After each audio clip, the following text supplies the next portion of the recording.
অসম্ভবকে সম্ভব করাই যেন ক্রিস্টিয়ানো রোনালদোর কাজ। পড়ন্ত বেলায় এসেও এমন কিছু করে যাচ্ছেন ফুটবল মহাতারকা, যা ক্যারিয়ারের বিগ টাইমেও অনেকের কাছে কল্পনার চেয়েও বেশি। যে বয়সে ফুটবল থেকে অবসরে যায় সবাই, সে বয়সে তিনি করে যাচ্ছেন একের পর এক রেকর্ড। এবার যেটা করতে চলেছেন তা শুধু রোনালদোকে বিশ্বের সবচেয়ে দামি ফুটবলারই নয়, বরং সবচেয়ে বেশি বয়সে দামি ফুটবলার হওয়ার তকমা দেবে।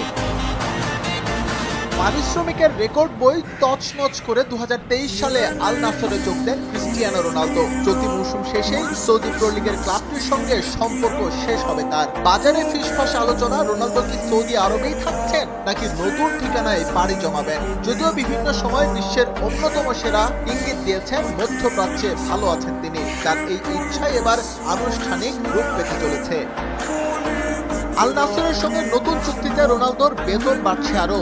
এর আগে বাৎসরিক 164 মিলিয়ন পাউন্ডের চুক্তি ছিল রনের, সঙ্গে ছিল আরো 49 মিলিয়ন বোনাস। এবার বোনাস কত বাড়ছে সেটা এখনো প্রকাশ না করা হলেও পারিশ্রমিকের অঙ্কটা বেড়ে 167.9 হচ্ছে, তা ছড়িয়ে গেছে গণমাধ্যমে। খুব শিগগিরই দুপক্ষের মাঝে আনুষ্ঠানিক চুক্তি হবে বলে নিশ্চিত করেছে বিভিন্ন সূত্র।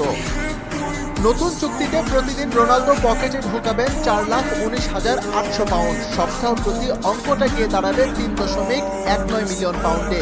মিনিট প্রতি ক্রিস্টিয়ানো রোনালদোর উপার্জন প্রায় 300 পাউন্ড, বাংলা টাকায় যা 48,000-এর কাছাকাছি। চোখ বন্ধ করে একটাবার ভাবুন, রোনালদো যে পরিমাণ অর্থ মিনিটে উপার্জন করেন তা অনেকের মাসিক বেতনের চেয়েও বেশি।